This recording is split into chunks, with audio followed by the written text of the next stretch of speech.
Hey everyone, it's PAK here, and today I'm going to show you the deck that I used to get 17th place at the YCS Vegas 3v3 tournament. We play a couple one-ups, which the Concurrent and the Multi-Figure. These cards are like some of the best cards in our deck. Concurrent is just amazing. It's not once per turn, and people like forget that sometimes. So when they would disrupt Concurrent in their hand, you can just use it again. It's like really good. The two wolves, we play 2 Silk. So I play 3 Marionetta. This card is amazing. It's an inherent +1. I really like this deck because most of the cards that you summon and most of the cards that attack and stuff gives you a lot of pluses. The other card that gives you a lot of plus is the 3 Mulseek. Going second, this card can send 1 card, which is a +1, and if you link it off, you can search Multi-Fake or any Altergeist monster. So like I said, a lot of these monsters just give you more and more plus, and in a control deck, you want to outgrind your opponent's resources by plussing over them. And now for the hand trap lineup, this is a meta call, but I mean the standard call is actually 3 Ash. A lot of Altergeist lists are actually cutting Ash and then playing like Droll in the main deck, but I think that's just like I can see why you would want to do that. But the thing with Ash is it's really good because it shops Shaddoll Fusion. The deck is already a good matchup for us, but at the end of the day, you still want this just because you want to save your Psalms for like the other spells, the other fusion spells that they might have. So 3 Ash is like really good. And then the meta call was 2 DD Crow. I decided to play 2 DD Crow just because let's say against a Shaddoll matchup, like before you attack and Mulseek send the window away, you would just DD Crow their fusion spell first, which is important because it locks away their follow-up play. Against a Salad matchup, like there's a lot of things you can DD Crow to prevent them from continuing. Sometimes like you even let them resolve the Gazelle so that you would DD, if you don't have Ash, you let the Gazelle would resolve, and then you would just you DD Crow their trap, which means that they don't get access to like the pop 2 on your field. So this card is like really good for that. And then the other 3 hand traps that I was playing is the 3 Infinite Impermanence. Infinite Imperm is a really good card, but I actually don't like it as much this format. I think it actually just doesn't do as much as it should. But the reason why you play it is because of like the FTK with Faker going second, like drawing it, and Faker is like a super GG. The next 3 go second cards is the 3 Evenly Match. I think this is just like really correct in Altergeist because of the fact that like we have like really weak go second like capabilities. So Evenly Match is like a lot of decks don't have a lot of outs for it. For example, against Shaddoll, which is like a pretty big meta contender right now, it just blows up their whole board. And then against like other decks, it always baits out an interruption so that you can at least like try to like play. And against Spyro, sometimes like if you hand trap them once, like any hand trap with Evenly, they sometimes don't get to the full combo, so they don't end on the Tri-Gate, which means that you evenly them for like 5 or 6 sometimes. And then through that, you usually win the game anyways because you would have like 4 cards left in hand to just like Marionetta gives you like +1, like I said, like all these extra +1s while you are dwindling away your opponent's resources. For consistency, you have to like play 3 Spoofing. This card is like is super crazy. If it was an Altergeist card, the deck would be like tier -0. It lets you dodge like an interruption they might have. It lets you like dodge like an app cologne on your card so that it still resolves if you don't have protocol. This card is like really good. And then the Altergeist trap lineup. So I play a different ratio this weekend, and so I'm playing 1 Haunted Rock, 1 Manifestation, and 1 Protocol. So this is a card that most people don't know. Essentially what it does is if you open up Marionetta Faker, it lets you resolve Faker turn 1. Haunted Rock essentially says that if this card is set by an Altergeist card during the same turn, you can actually just flip it up. And so it has 2 effects. The first effect is if you flip it up, you have to send 1 Altergeist monster from your hand to the grave on resolution. So if you go Haunted Rock and you chain Spoofing or chain Silk, which shuffles for cost or bounce for cost to hand, then you don't have to do the discard. But then the second effect also really comes up because it makes sure that you never get evenly matched. This card says that if a trap card is activated by when your opponents activate a trap card, you can send 1 Altergeist monster from the hand to the grave on resolution and negate it. If you already open a protocol, or you feel afraid that you don't need the protocol because you have strikes and you want to play around evenly match, you set this, and then that helps you play around it. Also, going second against Salad, most of the time they don't disrupt your Marionetta. They wait for the pop 2 on like more valuable cards. So you would go Mario, and then you would set Haunted Rock, which essentially lets you negate the rage on their turn, and lets you play 3 Extravagance and then 2 Duality. So in testing, I actually almost cut the 2 Duality, or cut Duality to 1, but I realized that for a really big tournament, you want to play this card at least at 2, just for consistency reasons. Like, this deck loses most of the time, not to like the plays, but like to like you bricking. And if you don't see like a monster, then it's just like really hard to like win that game. There's only so many turns that you can stall when you like Solemn Strike or Solemn Judgment, so that you lose too many life points. So you need to get access to your monsters to facilitate your plays. Next, for like the Solemn lineup, you play 3 strikes and 3 warnings standard. I would say there's not much to say about this, except that I think like correct use of these trap cards should win you most games.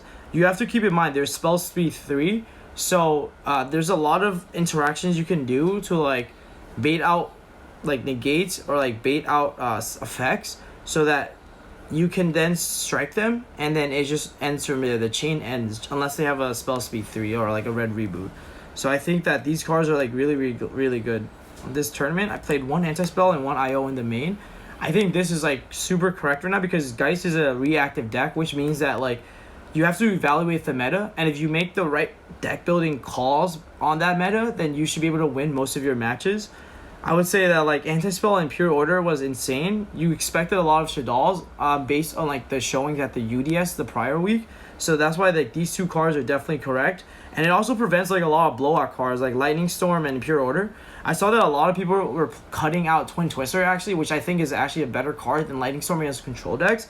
But then if you anti-spell them in the standby phase, then Lightning Storm would have to be set, which means that you could go Multi Send, and then you're able to make a Hexia on the following turn, so that they're not going to be able to resolve their Lightning Storm for the side deck. So you play 3 Joel. That covers like a lot of like the big meta decks right now in the format. You just have to play it. Essentially, a lot of decks right now are really fast, and you want to slow them down because, like I said, Geist, like if you can control the tempo, you should be able to like win the game. 3 Border.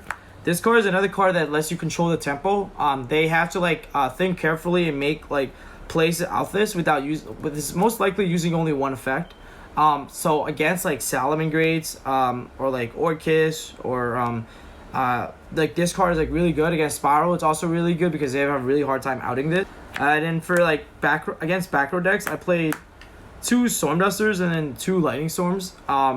I was originally playing Lightning Storm at 3 and then Duster at 1, but I realized that like I wanted to be 2 and 2 for going first or second against control deck. Unfortunately, like I didn't play any control decks, so these cards are like pretty much dead. And most of the time, I didn't side Lightning Storms in going second against any deck, because most players would actually put their monsters in defense mode, or they just evenly match would already do what this card is meant to do. And Lightning Storm just doesn't do as much, because most of the time they'll get rid of 1 or 2 cards. Against Salamangreat matchup, they'll Balings protect all of their monsters, so it's just like not as good.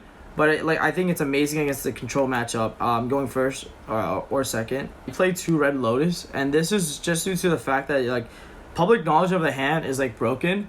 The fact that you can see their hand and like know exactly what to negate, whether or not you can resolve Faker at end phase, is like key. And then 2 anti-spell, just to like help out with the 2, because you main like 3 evenly, and you know that if you're going first, you're always taking on 3 evenly, right? Like, so you want cards that'll let you go first. For example, like 2 anti-spell is perfect because you can take out 2 anti-spell going first, and then you can just side like 1 Lotus, for example. And if you're playing like if you're gonna side the borders in for going first, then you can just take out like 2 DD Crows, because your hand traps would be dead and like under border anyways. So you just take out like 2 DD Crow and like an Ash. For the last card of the side deck is actually Prankertops. This card is like really good. It's at 1 for a good reason. It lets you play around any deck going second. It's super free, and it gets the control matchup. This card is just like insane. They have to like use 2 times their resources to out this, and so right from there you should be able to go +1 on them and like help break their board. So Prankertops is like really good. 3 Hexia. This is like 100% mandatory for sure. Like this card is like insane. It lets you facilitate essentially OTKs. It also like lets you make your board harder to crack. So Hexia is like really good. Next, you play 2 Prime Banshee. if you looked at my list for PPG, you notice that I'm only playing one prime banshee, but I realized you need 2. And that's just because there's a lot of combos in which, like, if you resolve Faker in their end phase, you can end up on, like, double Hexia, Manifestation, Faker in hand, and Mario, instead of, like, re-linking the Hexias, which would not get you the same type of plus, because Prime Banshee lets you add back an Altergeist card from your grave to the hand when it's linked away. And so, like, there's a lot of combos you can do with that. 3 Link Rebuild and then 1 Almirage. So the thing with this is, like, it's really risky because you know Shaddoll is in the format, and Shaddoll Fusion is a really good card. And if you don't have the Ash in hand or a way to stop the Shaddoll Fusion, then you sometimes don't link the Mulseek into this, and then you don't play around it. You also play around Phantasma, but not linking away. So these cards are really good, and that's why I cut 1 Almirage down, because I realized that, like, most of the time, like, sometimes I don't even want to link the Mulseek off. So sometimes I don't want to link the Silk off because it's a really greedy play. And also it loses the Ash, because if you don't have a follow for the Meluseek and you they Ash you when you make Link Rebo, you essentially, like, have to, like, stall them for, like, another Meluseek. And so sometimes it's just better to, like, normal summon the Meluseek and set strike, so that you let Mulseek resolve at during damage step, or if they try to Ash it, you have to strike for it. The Nightmare package and Link 2. I think these cards are really good. There's just, like, spot removal. Sometimes, like, you have to, like, out really, like, just, like, random cards. And if you're already ahead, sometimes you just want to, like, dwindle their resources. And this card lets you do that. And then for, like, the higher Link rating monsters, I played 1 Ningirsu, 1 Borolo Dragon, and then 1 Avermax. I'll show this in a combo, but you can actually make Avermax with Prime Banshee. And that's, like, really, really good, because then, so this card in itself stops a lot of attacks. And if you do the whole Prime Banshee combo, you can also add Concurry to your hand along Faker. So, like, you can solve, like, multiple attacks. And so, like, you would make sure that your monsters don't get attacked. And it just lets you push for game the following turn. But yeah, that's pretty much it. Thank you for checking in. And I'll come out with a combo tutorial pretty soon. Thank you guys. Signing out. PAK.